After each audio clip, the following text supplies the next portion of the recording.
शिक्षा क्या है, एक व्यापक प्रक्रिया है। हमने इतना इतना समझा, इतना मोटा। अब कंडीशनिंग क्या होती है? अनुकूलित कहते हैं इसको हिंदी में।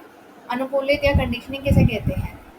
ये आपके व्यवहार और सीखने की आदतों में बदलाव लाता है। व्यवहार और सीखने की आदतों में बदलाव लाना ही क्या है? कंडीशनिंग।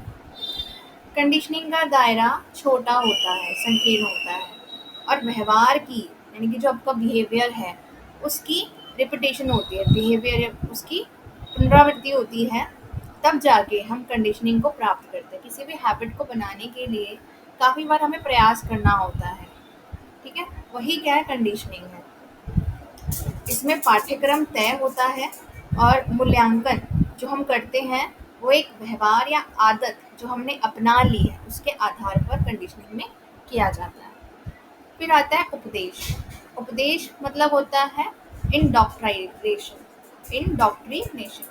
इसका दायरा भी छोटा होता है और ये शिक्षण का भाग होता है, और इसमें कुछ मान्यताओं और दृष्टिकोणों को बदलना है। इसका उद्देश्य क्या है कि जो आपने मान्यताएं बनाई हैं अपने मन में या जो दृष्टिकोण अपना लिया है उनमें बदलाव करना, ठीक है? ये क्या है? विश्वास।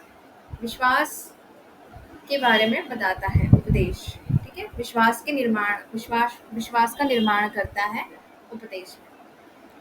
इसमें समस्या का केवल एक ही समाधान है, बच्चे के लिए कोई स्वतंत्रता नहीं है, अनुशासन बहुत कठोर होता है।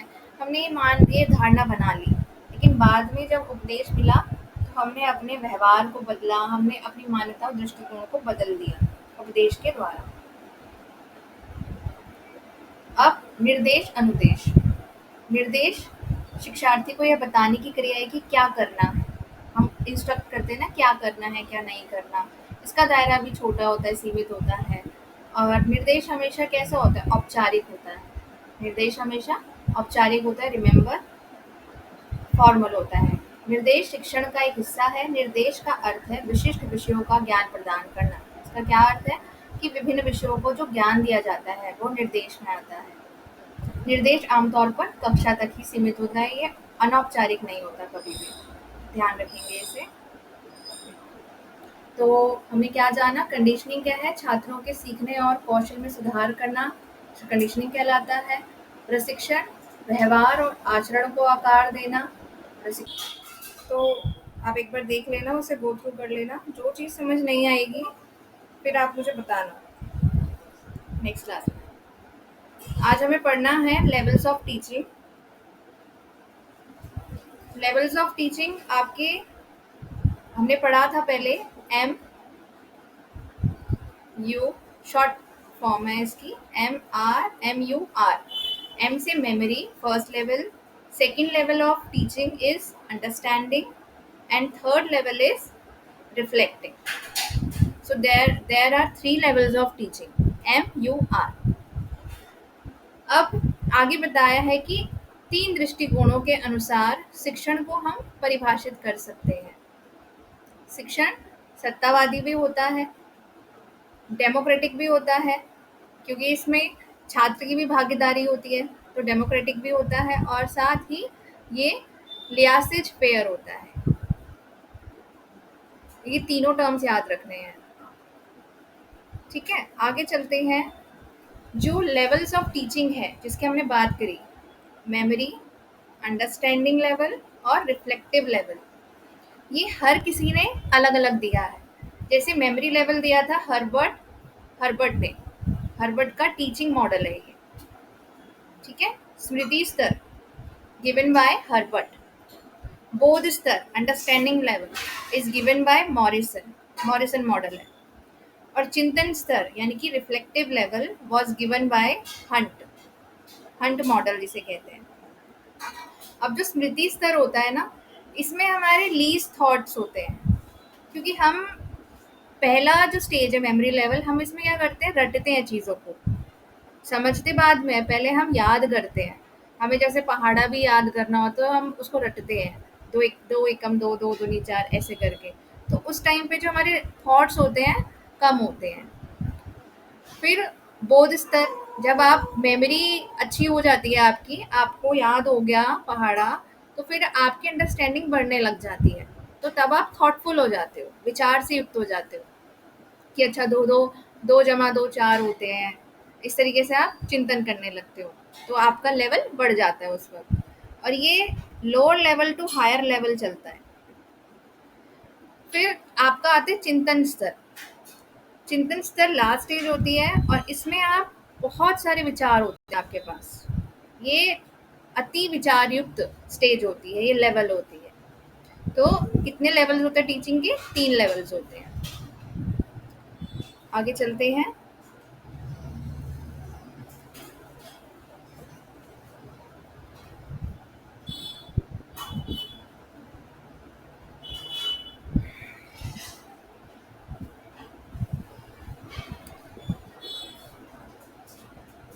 एक मिनट।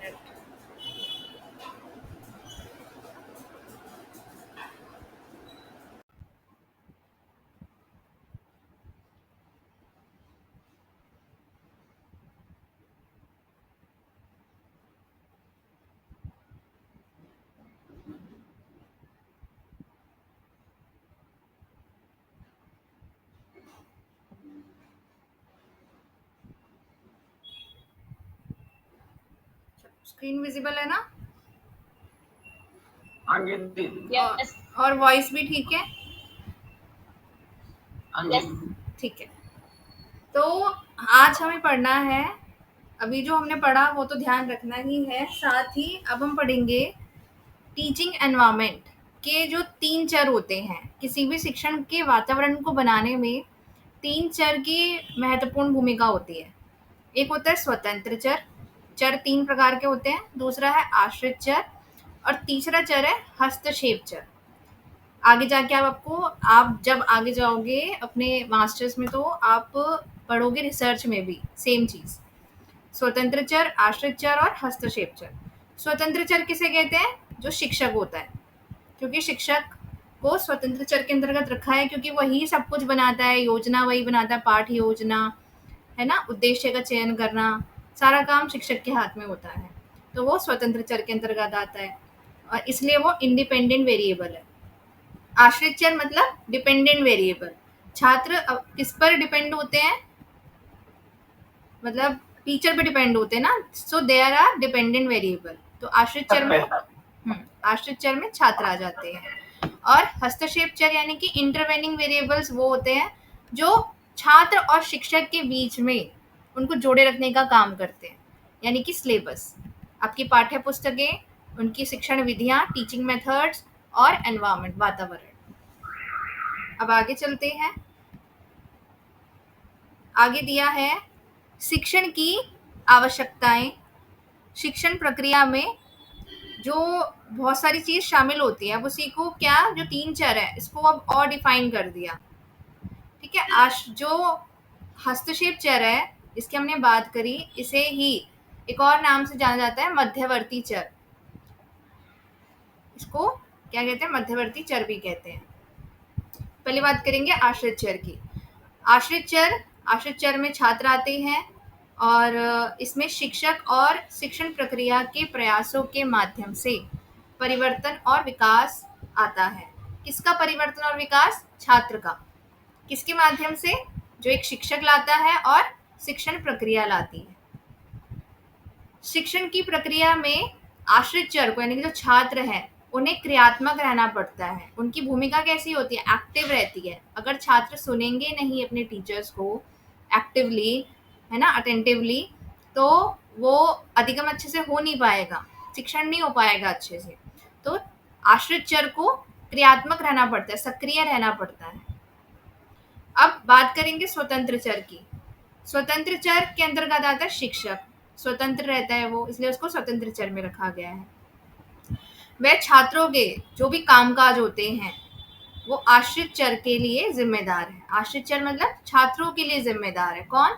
स्वतंत्र चर, शिक्षक। वह इस प्रक्रिया में कार्य करने के लिए स्वतंत्र है, जबकि जो छात्र होते हैं वो काफी निर्भर होते हैं। शिक्षक शिक्षण की प्रक्रिया की योजना बनाते हैं। इंपॉर्टेंट, जो स्वतंत्र चर है, जो उसमें शिक्षक आता है, उसके काम क्या क्या होते हैं? एक तो योजना बनाना, उसको व्यवस्थित करना, नेतृत्व करना, उसको नियंत्रित करना, ये सारे कार्य शिक्षक के होते हैं स्वतंत्र चर में। आश्रित चर काफी ज्यादा क्या होते हैं, निर्भर होते हैं अपने शिक्षक पे। जैसे आश्रित चर ऊपर बताया कि क्रियात्मक रहने से ही, सक्रिय रहने से ही अपनी महत्वपूर्ण भूमिका निभा सकता है, ऐसी टीचर को भी एक्टिवली, अटेंटिवली क्या रहना पड़ता है, एक्टिव रहना पड़ता है। अगर टीचर ही एक्टिव नहीं रहेगा तो बच्चों का जो शिक्षण होगा वो अच्छे से नहीं होगा। तो दोनों का जो इंटरेक्शन है, शिक्षक और छात्र दोनों का इंपॉर्टेंट रोल प्ले करता है, दोनों को एक्टिव रहना बड़ा जरूरी होता है। फिर आते हैं मध्यवर्ती चर पे। मध्यवर्ती चर अभी बताया कि इसमें आपके सिलेबस है ना, टीचिंग मेथड, ये सब आ जाते हैं। शिक्षण के लक्ष्यों को प्राप्त करने के लिए जो भी शिक्षक ने जो भी अपने लक्ष्य सोचे हुए हैं उसको प्राप्त करने के लिए आश्रित और स्वतंत्र चर, इन दोनों के बीच में क्या होती है कि एक वांछनीय अंतक्रिया होती है। अंतक्रिया मतलब इंटरेक्शन होती है, और यह भूमिका मध्यवर्ती चरों द्वारा निभाई जाती है। मध्यवर्ती चर जो अभी हमने ऊपर पढ़े। और इसमें क्या क्या आते हैं मध्यवर्ती चर में, शिक्षण की सामग्री आती है, इसमें तरीके आते हैं कि टीचर कौन से मेथड्स अपनाएगा, कौन सी टेक्निक्स को यूज करेगा, शिक्षण का वातावरण कैसा होना चाहिए, ये सब मध्यवर्ती चर के अंतर्गत आता है। जो भी स्ट्रेटजीज बनाई जाती है या स्ट्रेटजीज मैनेजमेंट का काम किया जाता है, ये सारे के सारे आपके हस्तक्षेप वाली चीजें हैं जो उसमें प्रभाव डालेंगे शिक्षण में, तो इसे हस्तक्षेप करने वाले चर भी कहते हैं। ठीक है, इतना समझ में आया?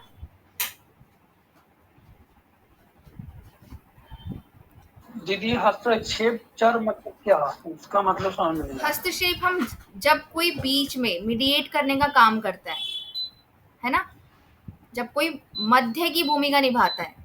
टीचर और छात्र को कौन कनेक्ट करता है, उसका सिलेबस कनेक्ट करता है ना। बिना सिलेबस के टीचर पढ़ा भी नहीं सकता कुछ, और ना ही अपने उद्देश्य निर्धारित कर सकता है। तो बीच में कोई चीज़ तो होनी चाहिए ना, जैसे सिलेबस हो गया या कोई टीचिंग मेथड हो गया, चॉक डस्टर, ये सब आपके क्या है, ये आपके मध्यवर्ती चर हैं। इनके बिना टीचिंग हो ही नहीं सकती।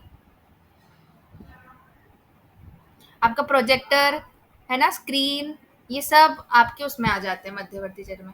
आप लेसन प्लान बनाते हो, लेसन प्लान में चार्ट भी क्या है, मध्यवर्ती चर है ना। ठीक है, इतना क्लियर हुआ?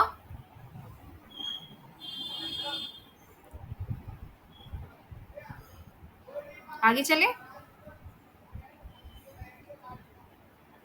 जी ठीक है, आगे है स्टेजेस ऑफ टीचिंग। पहले हमने पढ़े थे लेवल्स ऑफ टीचिंग। लेवल्स अलग हैं और स्टेजेस अलग हैं। तो सपना, आप मुझे बताओ कि लेवल्स ऑफ टीचिंग कौन कौन से हैं?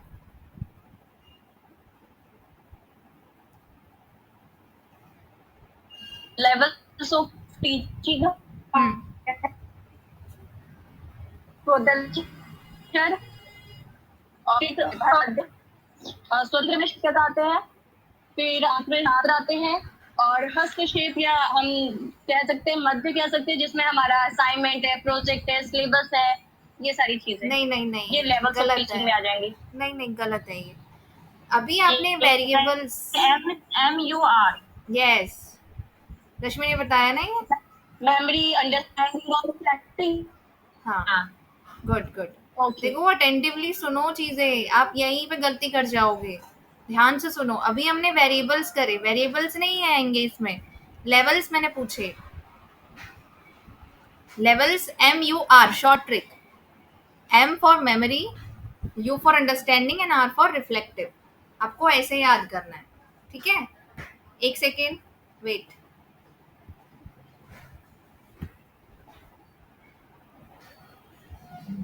तो बिल्कुल ठीक है, आगे चलते हैं।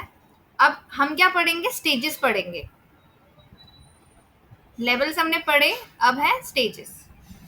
स्टेजेस भी क्या है आपके, 3 आते हैं। जो आपकी टीचिंग की प्रोसेस है वो स्टेप बाय स्टेप चलती है।